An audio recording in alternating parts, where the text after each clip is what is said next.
Welcome to Building Conversations, a construction podcast powered by the STO Building Group.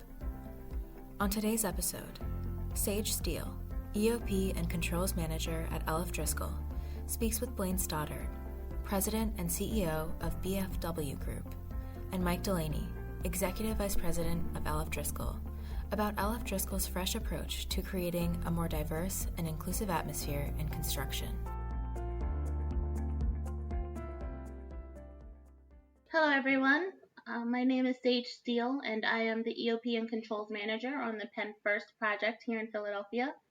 I've been with LF Driscoll for about 16 years and I am currently our project's Economic and Opportunity Plan Manager, and I also manage various financial and compliance functions at the project.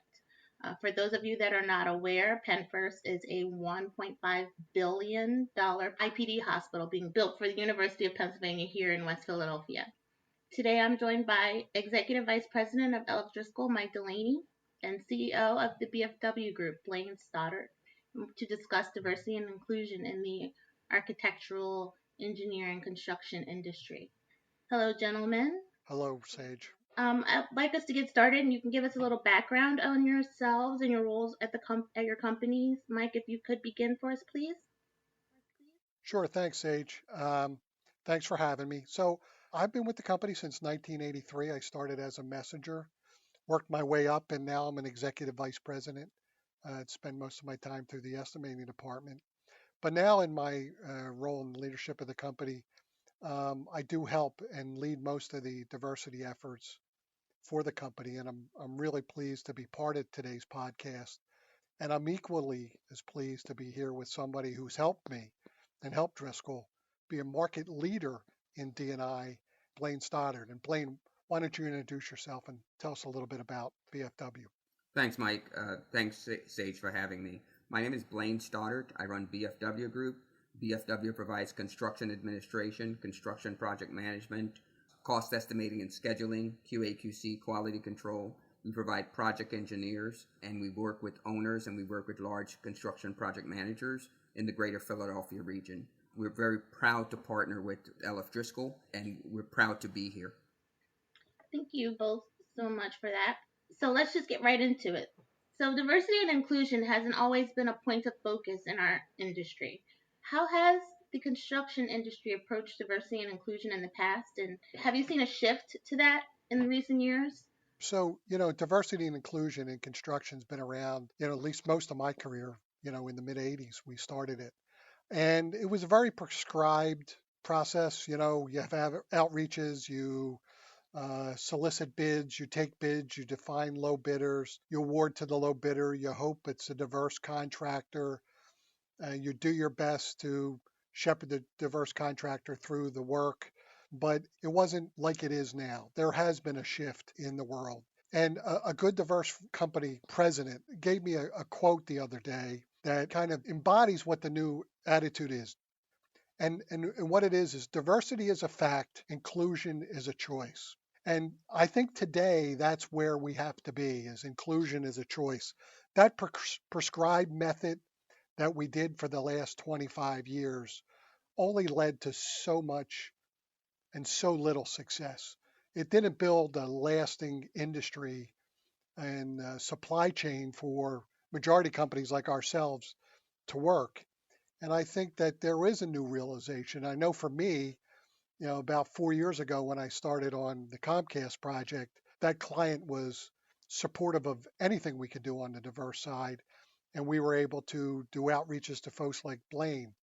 There's a new awakening. And I think you see a lot more majorities feeling that way, that inclusion is a choice. Yeah, I think, Saege, in the old way, owners and CMs, large general contractors, I use them interchangeably, CMs and general contractors, would go out, they design a project, they do all the pre-construction, they do all the cost estimating, and at the end, they would bid out the project, and as part of that bid, they would have an outreach meeting. I think that model has failed. I think that model has proven to be failed, and I have to agree with Mike. It has to be intentional. And so now what we're promoting in this new model is that diverse firms are brought to the table with the owner and with the CM early in the pre-construction so that minority firms, black and minority firms, can provide early pricing, and are part of that pre-development, pre-construction, and planning process, including on the professional services side. And if that happens, that's how we're doing it now with LF Driscoll. And I think that the LF Driscoll model and their diversity initiative should become a national model. LF Driscoll is bringing in minority firms early in the process to get pre-construction pricing, to talk to cost estimating, so that minority firms can be part of that whole process, even into giving early prices, giving bids, and being part of that before the outreach meeting. By the time you get to the outreach meeting, it's too late to get on the project. Thank you, Mike and Blane. Let's get more into what LF Driscoll specifically is doing to improve diversity and inclusion. Mike, can you explain a few of the company's projects going on? Thank you. Sure. So late in 2019, Driscoll was fortunate enough to be honored by our city council for some of our efforts in diversity, and we were given a citation from city government. And candidly, myself and our president, Max Staub, went to City Hall and received it. For us, we felt like we were getting rewarded for something that we hadn't done enough for. And at that moment, we had decided we were going to do things differently. We had become friends with Blane and some other leaders in the marketplace. So we decided to expand what we do. One of the biggest ideas we have is we formed an outside Driscoll Diversity Inclusion Council. Blane sits on that. That council meets quarterly here and advises Driscoll what we can do to be leaders in our community in terms of diversity and inclusion. Our council is represented by all the affinity chambers of commerce. That would be the African, Hispanic, and Asian. We have some supplier diversity organizations, the Eastern Minority Supplier Council, as well as NAMAC. We have a state senator, Senator Donna Bullock, who all advise us on a regular basis on what we can do and be better at diversity and inclusion. And candidly, we have community leaders hold Mac and I accountable for our actions. On top of that, at the same time, we were engaged with the Office of Economic Development with the City of Philadelphia at that time. That it was Director Harold Epps. And we pledged to be the first member of their mentor protege program. With COVID, that got a slow rollout, but it's rolling out now. And we'll be mentoring in official capacity in association with city government about 5 firms and help them over a 2-year period build their business. Internally, we've taken a look at ourselves and we started doing joint ventures. We've in the last year, 2 of our major pursuits have resulted in joint ventures with diverse companies, and we've used firms that come from those communities. So we think that that's helpful in showing that at a corporate level, we're committed. And then in terms of our day-to-day purchasing, we've changed our philosophy and changed up our packaging so that we can have more first-tier subcontractors working directly for us, which is, enable us on like one project to take one part of the project and make the entire portion of that project diverse from every single trade in that area of the building would have been diverse. So we've done a lot. We want to do more. COVID has really stifled us some, but we're still committed. And we think we're being industry leaders because we know we have outreach from our competitors asking us how we do it. Thank you, Mike. Blane, I understand you're also on Driscoll's Diversity and Inclusion Council. Can you tell us a little bit about what it's like being involved and what are you guys working on? Well, I think that the Driscoll Diversity and Inclusion Council, DDIC, is forward-thinking, and I think it's industry-leading. And one of the reasons why owners are calling Driscoll and other competitors are calling Driscoll is because people are hearing about this Diversity and Inclusion Council. Most diversity councils are internal to that corporation. Most diversity councils are internal to that institution. Driscoll is thinking out of the box and brought in outside vendors like me and Ivan Watson, who co-chairs the DDIC, to talk about how do we get minority vendors in the pipeline? How do we get them working with the estimating department so that they can come in with prices and be in the ballpark so they're not coming in too late with prices and can't get on projects? Driscoll has identified 22 minority vendors that they're working with. And out of those 22 that they're already working with, approximately 5 of them are in the mentor protege program. What happens if the top 20 CMs in the city adopted 22 minority firms? We would begin an ecosystem of work around construction in a city that historically has been very segregated. And so the Diversity and Inclusion Council is forward thinking. It's not just internal people scratching each other's backs and telling them what a good job you're doing, because that's the way you get a promotion. It's outside people being real with Driscoll within the parameters that Driscoll can manage. And we're really excited about it. We want it to become a model in Philadelphia and New York and all up and down the East Coast, because it actually works, because Driscoll is getting real feedback in real time about what's happening in the marketplace and about what's happening in the minority business community. Yes, it takes a village, and that is so true with so many things that we're doing here. I would like to move into something that I think is extremely important when we're dealing with diversity and inclusion, which is creating relationships. I think you both can agree that creating relationships in construction is key, and it's important for everyone, but it is especially important when you're dealing with the underrepresented. I know that as a woman of color working in construction management, you come across so many different types of discrimination. It's blatant and right in your face, and you can't run from it. And then there's the innuendos, the soft things that can happen in the background that can impede your progress in our industry. It's not easy, but seeing all sides of the situation really gives me a unique perspective of everyone's point of view with this complicated subject. And I'm really interested to hear your take on the subject. Mike, what does a diverse workforce add to a project? How does creating and then building a relationship affect that? You know, when we build a diverse team, we engage more of the community, and we find out there's more opportunity to better ourselves.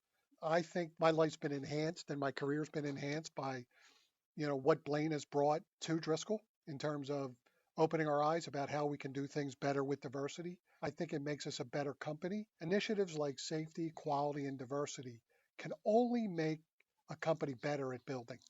So I think engaging at the professional level first on a diverse side certainly has a lot of advantages, particularly when you work in an urban environment where you have a lot of diverse community groups, and understanding them better can only make you better at what you do. In terms of the workforce, I think that we always need to bring new people in, new, young, exciting people that are enthusiastic about what they're doing every day.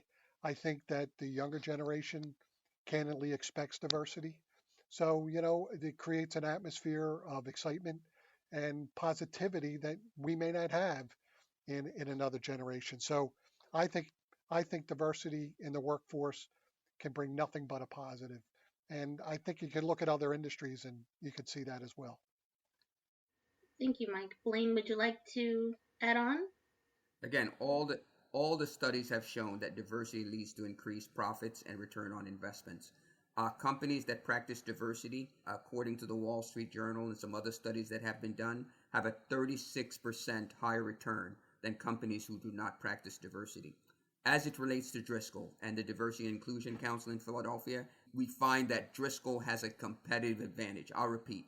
Diversity gives LF Driscoll a competitive advantage, because now when we bid projects with LF Driscoll, we're not just talking about best efforts. We're not just talking about woulda, shoulda, coulda. Driscoll's coming to the table with a diverse team and a track record to show that they're real about diverse in delivering these large projects and small projects and mid-sized projects all throughout the region.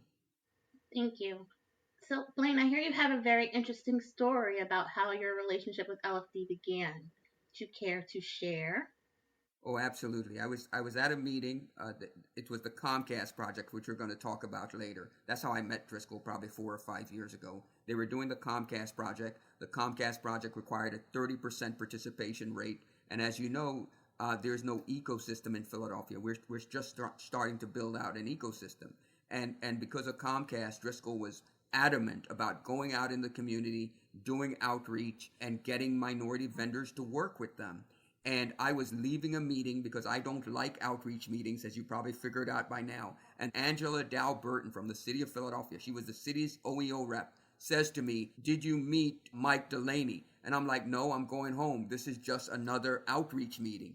And I went, she said, "Go back in there and stand in line and meet Mike Delaney. I went back in there. I stood in line for 20 or 30 minutes. I got up to him and I introduced myself and I said, I just need to have a cup of coffee with you and I just need a shot. And he decided to have a cup of coffee with me. When we had a cup of coffee, he says, can you provide me one project engineer? And I said, yes. And that's how it started. I provided Driscoll with one project engineer, which ended up being 7 project managers on the Comcast project, some of them working for Driscoll, some of them working directly for Comcast. But that's how I met Mike Delaney, and I've been attached to his hip ever since, like his son. Mike, is that true? Yeah, the son part's not true, but the relationship, how it all started, is very true. So that encounter that Blane talks about, I still remember it because he came up to me and he went to shake my hand, but he also said, "Look, I got carpal tunnel syndrome. Don't kill me here, right?" And so I shook his hand, and I had a good feeling about him. And I was at a point where I wanted to be better at diversity, and I was struggling with the fact that I wanted to do more, but I felt there was this old routine of you had to take bids and pick a low bidder and all that stuff. And on that project, I just decided I was going to go with my gut. And my gut said that this was a good guy. I wanted to give him a shot. And that's why, we brought Blade on. I don't think there was a lot of discussion. It was just, we need a guy. Come on, you figure it out. I'll figure it out. And we'll do that. And it's turned out to be a great thing because not only did it work out for Blane? It's really worked out for Driscoll. Blane has a perspective that helps me learn, helps Mac learn, helps the company learn. He's introduced us into the community to places we wouldn't have been before to allow us to be better at D&I. And, I consider my partner in this journey that we're on. And I think that if there's a time I need advice, Blaine and I talk on the evenings, on the weekends. We're friends. And I think that's the way it should be. And I'm hoping this is a model for me and many other folks in the community. Yeah, those are definitely some of the benefits of working together as a majority and minority owned company. You get to see a different perspective of a situation that you're both dealing with. Blane, do you feel the same working as a small minority owned firm with LF Driscoll? Yeah, well, again, I mean, working on different projects with LF Driscoll changes your perspective.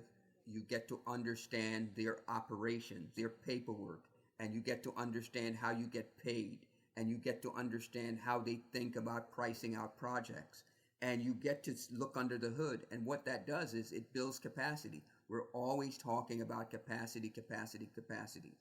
Capacity to me means work. So I'm on 4 projects with Driscoll. I'm friends with Mike Delaney. I consider everybody at Driscoll my friend because they're one of my largest clients. But the reason why we work so easily together is because I had that one opportunity. So I did well on that one opportunity. So now I understand the system and it's plug and play. And so, Mike is my friend because we talk so often that we talk about everything. We talk about our families. We talk about what we're doing this weekend. We talk about political stuff. If there's a politically charged issue, we sort of talk about it together and talk about how we want to attack it. Now we're talking about clients, how to approach clients. We're talking about marketing. So the relationship has blossomed. I don't look at it as a minority-majority relationship. I look at it as a relationship that works. Blane, you make a really good point.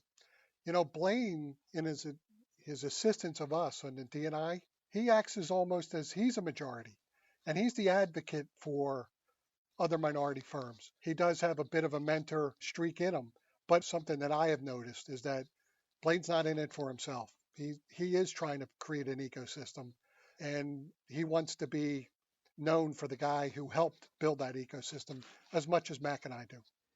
So, Blane, you've actually built an ecosystem like that at BFW. BFW is an extremely diverse group of people. I've worked with many different employees of yours, men, women, people of many different ethnicities. How do you manage that? How do you do that? It's intentional. So we have people from Egypt, from India, African Americans, women. We have people from Dominican Republic, the English-speaking Caribbean, Colombia.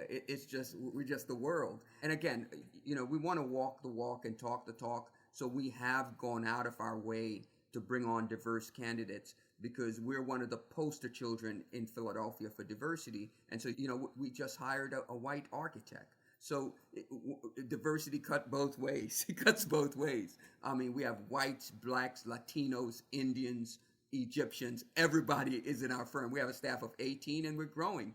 And we're proud that diversity is a core value. Our core values are honesty, integrity, teamwork, and equity. That's a core value of ours, and we'll continue to project that way. We don't want to just say we're diverse and then not be diverse. Mike, what do you think LF Driscoll has done to help remove some of those obstacles that Blane was discussing a little bit? Well, I think one of the things that we do is there is no pretense with the executive management at Driscoll. We're open to everybody. And when you see Mike Delaney and Max Staub and our other vice presidents in project meetings talking about diversity, asking our staff what's going on, showing up to meet any subcontractor who's looking for an opportunity, not shuffling it down to some junior level for introduction. I think we try to walk the walk, as Blane just said. And I also think that we let people know we're putting ourselves out there and we're willing to be accountable. I get calls from the Enterprise Center and other diverse organizations all the time. I make myself accessible to help them with their membership. And I would think that some of the initiatives and some of the people in our company that lead diversity, Saege, you're one of them. I think everybody knows Saege, all of our key suppliers and in the diversity community. So being accessible, being real, I think is probably the best thing we could do. I agree with you wholeheartedly there. So why don't we talk about all of the different arms in this discussion? We talked about construction management, we talked about architects and engineers and how we can all be involved. What can an owner of a project do to create difference and diversity and inclusion on their project? Well, let's let Blane go first because he's pretty passionate about that, and then I'll follow up. It's like I'm a dog on a leash, and you just took off the leash. Obviously, we have been advocating in Philadelphia. We don't just advocate with LF Driscoll. We're industry-wide advocates. So we've been approaching all the owners, the top 10 owners and employers. We've been approaching all the top 10 CMs and GCs in the city, and we've been approaching the top 10 engineers and architects in the city. And our message is the same. You have to, we are encouraging you to roll up your sleeves and get your hands dirty as it relates to diversity and inclusion.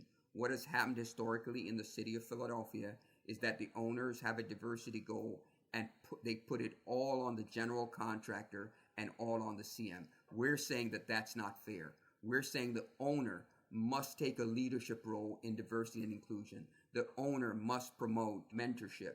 The owner must promote and encourage carve-outs. The owner must promote and encourage joint ventures, because without the owner's support and the CM's understanding that this is critical to the owner, it will not get done. It just won't. Just following up on what Blane had to say, to a great extent, Blane is correct that diversity and inclusion was a flow down from clients to contractors.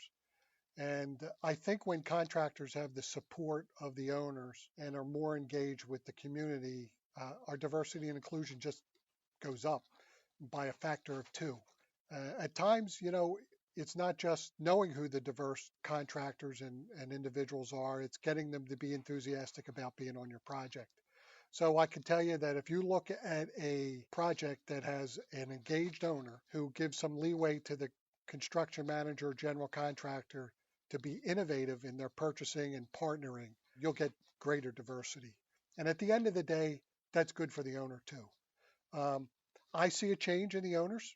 I'm hopeful on the future that all of our owners will be engaged.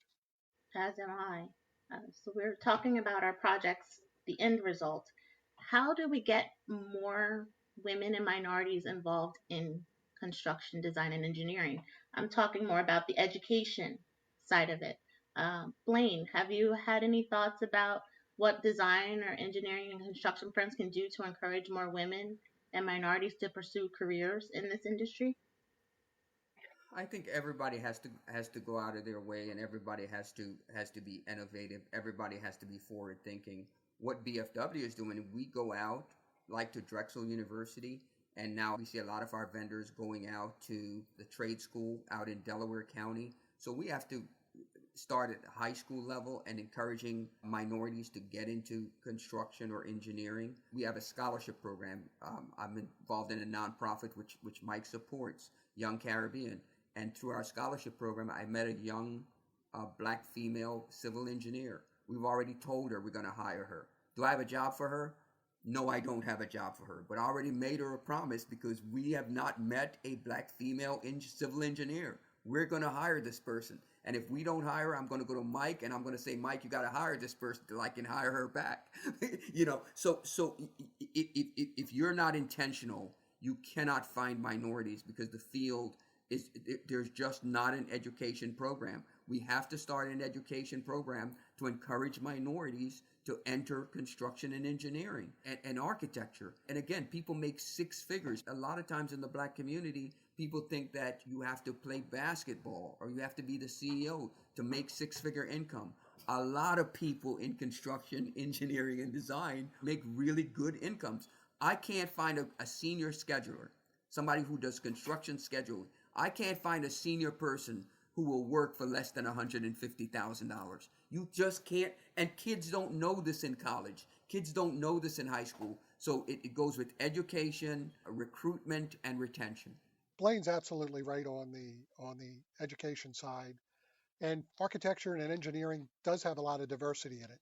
But construction doesn't. A lot of that talent goes to design and not towards construction. We need to be better at recruiting the folks that are in school already to come our way.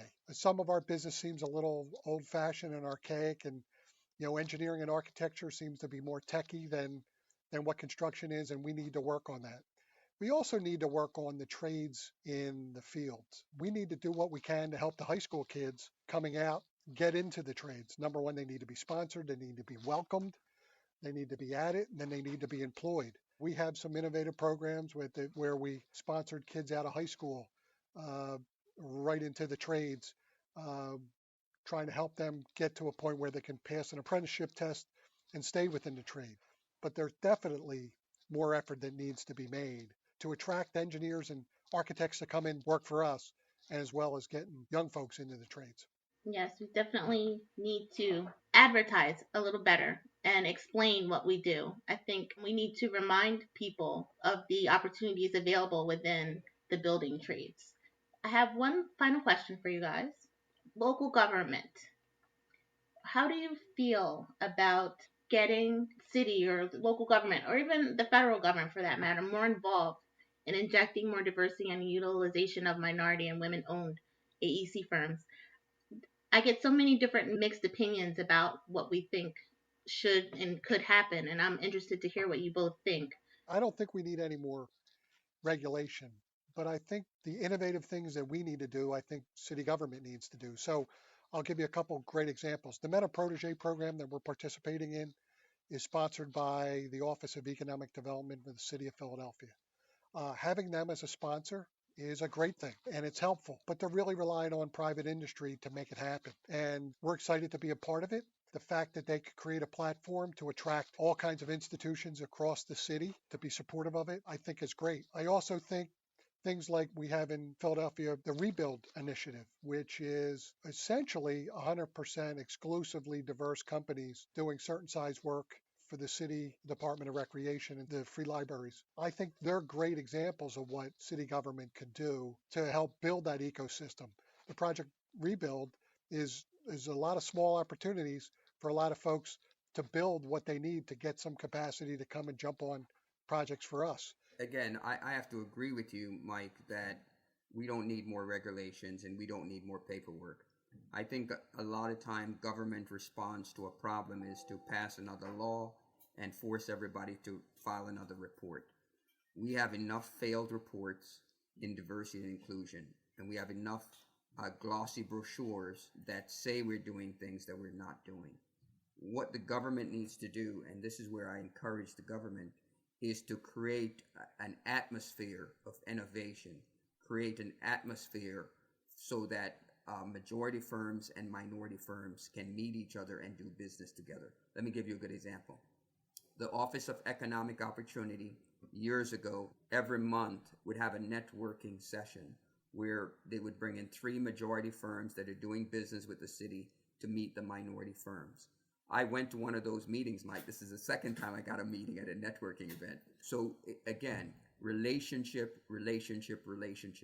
If the government can set up an atmosphere where vendors who do not know each other can meet each other in a non-bid environment and get to know each other and build a relationship, business can come out of that.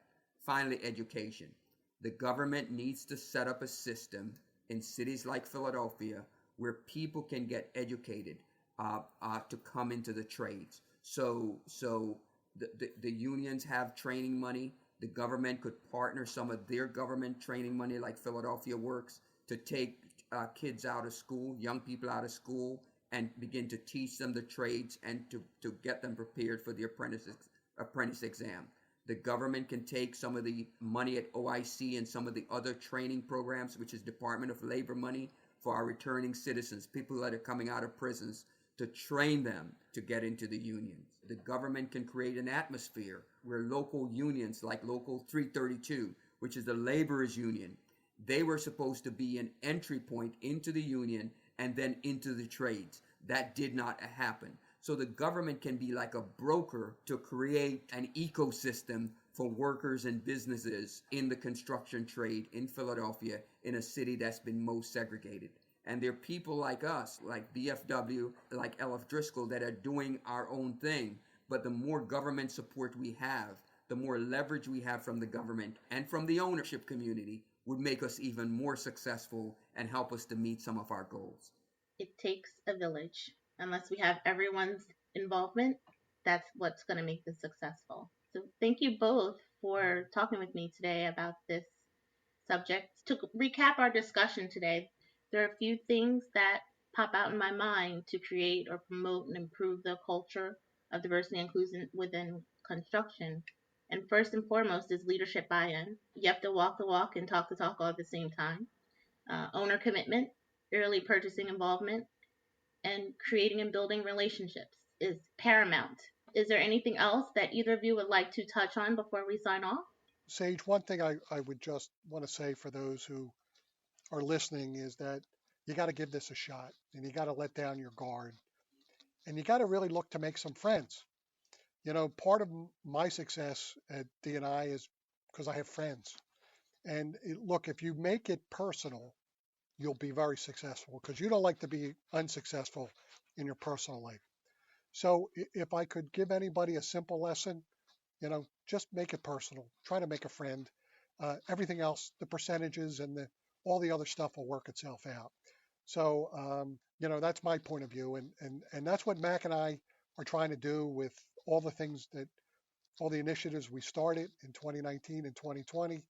And, you know, the proof will be in the pudding in 2022 and 2023 when we see the results of all that. But I have confidence that our level of commitment is going to create a level of success. I agree wholeheartedly with you. We have got to get more comfortable being uncomfortable discussing diversity and inclusion in construction. That is the only way that things are going to move forward, in my opinion. So thank you so much for both being here with me today, and hopefully we can continue to have these kinds of conversations. Enjoy the rest of your day, gentlemen. Thank you.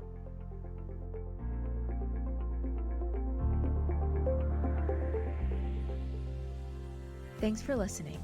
For more episodes like this, you can find our podcast on Spotify, Apple Podcasts, Google Podcasts, or the Structure Tone website.